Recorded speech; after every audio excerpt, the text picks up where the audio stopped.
Si disfrutas de nuestro contenido, deja un saludo en los comentarios, dale un like al video y suscríbete al canal para estar al tanto de nuevos relatos de horror. El campo de maíz se extendía como un mar interminable de hojas secas que susurraban con el viento. Aquellas tierras, al borde de un pueblo olvidado por el tiempo, eran conocidas por su infertilidad y por los extraños eventos que la rodeaban. Pero lo que más destacaba entre los surcos resecos y torcidos era el espantapájaros. Alto y desgarbado, su cuerpo estaba hecho de ramas enredadas y su cabeza, si es que pudiese llamársele así, era un saco de yute viejo apretado en un nudo grotesco. Lo más inquietante eran sus ojos, dos botones brillantes que reflejaban la luz de manera antinatural. Eran siempre fríos, siempre vigilantes. No era un espantapájaros ordinario, eso lo sabían todos en el pueblo. Su presencia no solo alejaba a las aves, sino que también parecía mantener a raya algo más profundo, algo que nadie quería nombrar.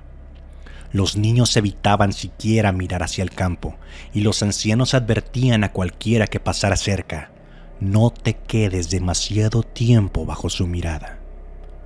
A pesar de los años y el deterioro por el terreno, el espantapájaros siempre estaba intacto, como si el tiempo no pudiera o no quisiera tocarlo. Los rumores del pueblo contaban que el espantapájaros había sido colocado allí por un granjero desesperado, alguien que perdió todo intentando cultivar aquel terreno maldito. Nadie recordaba su nombre, solo que un día desapareció y el espantapájaros quedó atrás como un testigo mudo del abandono. Algunos decían que el granjero había hecho un pacto oscuro, otros aseguraban que los botones de los ojos no eran botones, sino algo más. Los más viejos decían que esos botones estaban vivos, que podían observar y recordar a quienes se acercaban demasiado a aquellas tierras malditas. Había otra versión más inquietante que se susurraba entre los jornaleros. Se decían que el granjero había perdido a su familia en el mismo campo, que sus gritos de desesperación resonaron durante días hasta que el silencio lo consumió por completo. Algunos afirmaban que el espantapájaros era una ofrenda, un intento de apaciguar a lo que sea que habitaba en ese lugar olvidado por Dios.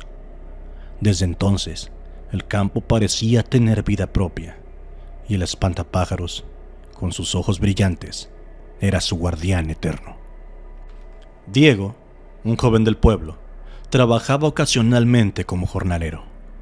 Una tarde fue enviado al campo para recoger herramientas olvidadas por un grupo anterior.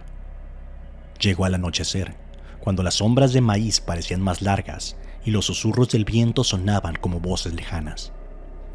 Diego no era supersticioso, pero había escuchado las historias acerca del lugar. Mientras caminaba entre los surcos, sintió que algo le observaba. Al girarse, sus ojos se encontraron con los del espantapájaros. Los botones brillaban con una intensidad que no correspondía a la poca luz que quedaba. Diego se detuvo en seco, sintiendo un escalofrío recorrerle la espalda. Era absurdo, solo era un pedazo de tela y madera. Sin embargo, la mirada fija del espantapájaros lo incomodaba. Era como si pudiera sentir algo en esos ojos, una presencia extraña que lo escudriñaba con intención. «No seas idiota», se dijo a sí mismo y siguió caminando. Apenas había avanzado unos pasos cuando escuchó algo, el crujido de ramas, lento y deliberado, como si alguien estuviera moviéndose entre el maíz. Diego se detuvo de nuevo. Miró a su alrededor, pero no vio nada. El viento soplaba, pero el sonido era diferente, casi humano, acompasado, como si alguien estuviera arrastrando algo pesado. Al volver la vista hacia el espantapájaros, su corazón se detuvo. Este había cambiado de posición. Antes, el espantapájaros había estado de frente, con los brazos extendidos hacia los lados. Ahora, su cuerpo estaba ligeramente girado, como si lo estuviera mirando directamente a los ojos. Los botones reflejaban la luz más intensamente que nunca, como si estuvieran vivos, como si estuvieran soñando despiertos. Diego sintió una tensión en el pecho.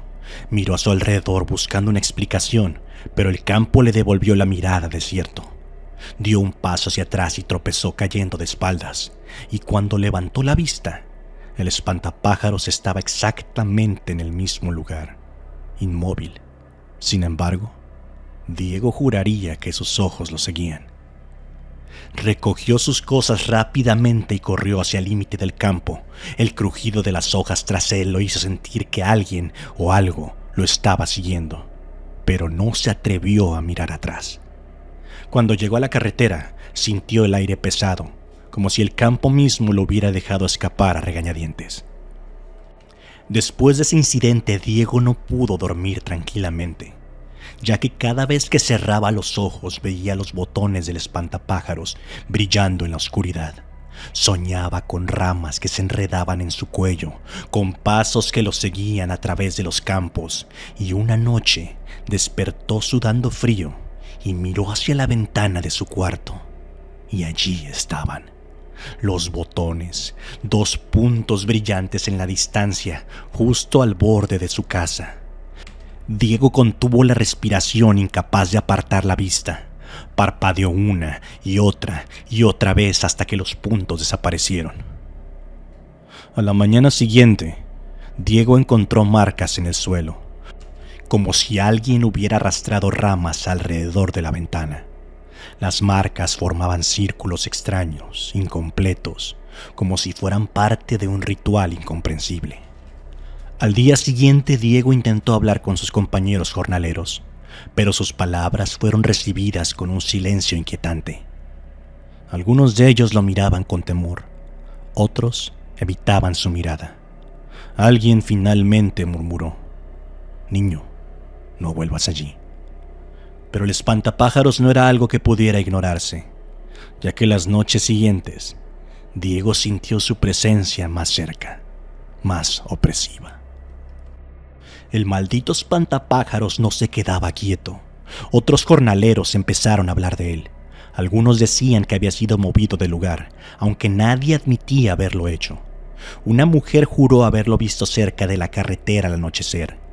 En lo que todos coincidían era que los campos alrededor del espantapájaros parecían marchitarse más rápido. El maíz moría antes de tiempo, dejando un paisaje de tallos secos y podridos. Los pocos que se atrevieron a acercarse durante el día notaron algo más: un hedor indescriptible, una mezcla de humedad y podredumbre, como si algo se estuviera descomponiendo bajo el espantapájaros. Uno de ellos afirmó haber visto gusanos arrastrándose por los pies de madera. Otros decían que escuchaban susurros cuando estaban cerca, aunque no había nadie alrededor. Una noche, un grupo de hombres decidió quitarlo. Armados con machetes y linternas, se dirigieron al campo. Diego, arrastrado por el grupo, intentó mantenerse al fondo. Cuando llegaron, el espantapájaros estaba allí, inmóvil bajo la luna. «Solo es un saco de madera», dijo uno de los hombres, aunque su voz temblaba. Al acercarse, algo en el aire cambió. El viento cesó y el silencio cayó sobre todos ellos como una tumba pesada. Cuando el primer machete golpeó al espantapájaros, un grito desgarrador resonó por todo el campo. No era humano. Los hombres dejaron caer sus herramientas y corrieron despavoridos, pero no todos llegaron a la carretera. Diego, desde la distancia, vio las sombras alargarse y retorcerse, rodeando a los que se quedaron atrás. Escuchó gritos que se apagaban rápidamente, absorbidos por la oscuridad. A la mañana siguiente, nadie quiso hablar de lo ocurrido. El espantapájaros seguía en pie, intacto, aunque había más huellas alrededor de él, como si alguien hubiera estado trabajando arduamente a su lado. Los campos estaban completamente secos ahora, y el olor a podredumbre y muerte impregnaba el aire. Finalmente, Diego abandonó el pueblo poco después, pero nunca pudo escapar de la sensación de que algo lo seguía. Y en las noches sin luna, cuando el viento soplaba, juraba escuchar el crujido de las ramas. Y cada vez que miraba por una ventana o hacia un espejo, temía encontrarse con aquellos ojos brillantes, siempre vigilando, siempre esperando.